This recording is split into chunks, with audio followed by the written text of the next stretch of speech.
నారా లోకేష్ గారు తన యొక్క మంత్రి పదవిని చాలా చక్కగా యూజ్ చేసుకుంటున్నారు. ఎందుకు అంటే ఆయన రీసెంట్‌గా ఏపీలో ఏ చిన్న పరిణామం జరిగినా అంటే అటు ఎవరికి కార్యకర్తలకు గానీ, ప్రజలకు గానీ, అటు వామపక్షాలు ఎవరికి ఎలాంటి ఇబ్బంది జరిగినా గానీ వెంటనే స్పందిస్తున్నారు. అటు కువైట్‌లో సేవాకి జరిగిన అంటే కువైట్ సేవా ఇన్సిడెంట్‌లో గానీ, ఇతర గల్ఫ్ బాధితులను తీసుకురావడంలో గానీ, రీసెంట్‌గా వామపక్షాలకు చెందిన నాయకులను అరెస్ట్ చేసిన సందర్భంగా పోలీసులను ఖండించడం గానీ, ఇలాంటి వాటన్నిటి పట్ల ఏంటంటే లోకేష్ గారు ఒక నాయకుడిగా తను ప్రూవ్ చేసుకుంటున్నారంట. అంటే ఒక డెమోక్రటిక్ నాయకుడికి ఎలా ఉండాల్సిందో అలా ప్రూవ్ చేసుకుంటున్నారు. ఎందుకు అంటే ఆయన భవిష్యత్తులో రేపు ఒకవేళ పవన్ కళ్యాణ్‌కి కానీ, లోకేష్‌కి కానీ సీఎం పదవి మధ్య ఆ గొడవలు కానీ, పోటీ కానీ వచ్చినప్పుడు పవన్ కళ్యాణ్ కన్నా నేనే మంచి నాయకుడిని, ప్రజల్లో నాకు మంచి ఫాలోయింగ్ ఉంది అని చెప్పడం కోసం లోకేష్ గారు ఇప్పటి నుంచే వీటన్నిటిని అలవరుచుకుంటున్నారనమాట. ఎందుకంటే రేపు జనసేన వాళ్ళు లోకేష్ కన్నా పవన్ కళ్యాణ్ సీనియర్ కాబట్టి సీనియర్గా అయినా పవన్ కళ్యాణ్కి సీఎం పదవి ఇవ్వాలి అని చెప్పేసి వాళ్ళు అంటూ ఉంటారు.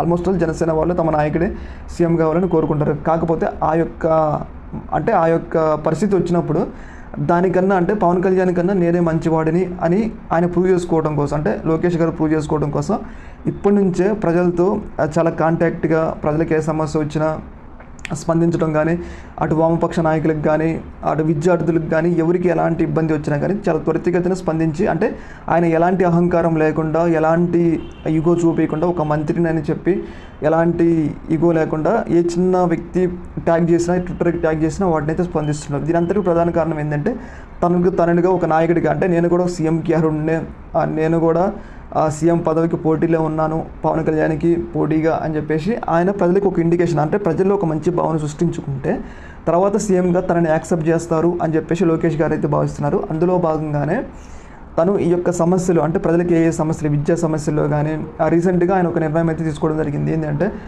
పాఠశాలల్లో రాజకీయ నాయకులకి ఫోటోలకు సంబంధించి రాజకీయ నాయకుల ఫోటోలు ఉండకూడదు, ఉంటే ఒకవేళ స్వతంత్ర సమరయోధుల ఫోటోలు అయినా ఉండాలి, సంఘ సంస్కృత ఫోటోలు అయినా ఉండాలి, కానీ రాజకీయ నాయకుల ఫోటోలు మాత్రం ఉండకూడదు అని చెప్పేసి ఒక నిర్ణయం అయితే తీసుకున్నారు. ఈ నిర్ణయాలన్నీ ఏంటంటే ఒక మెచ్యూర్డ్ నిర్ణయాలు అన్నమాట. ఒక భవిష్యత్తులో నాయకుడు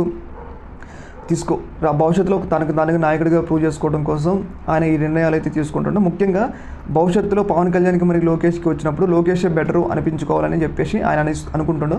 అందులో భాగంగానే తన యొక్క స్థాయిని ఒక లెవెల్కి పెంచుకుంటుండు అని చెప్పేసి మనకైతే అర్థమవుతుంది. దీని మీద మీ అభిప్రాయం తెలియజేయండి. ఒక మినిట్.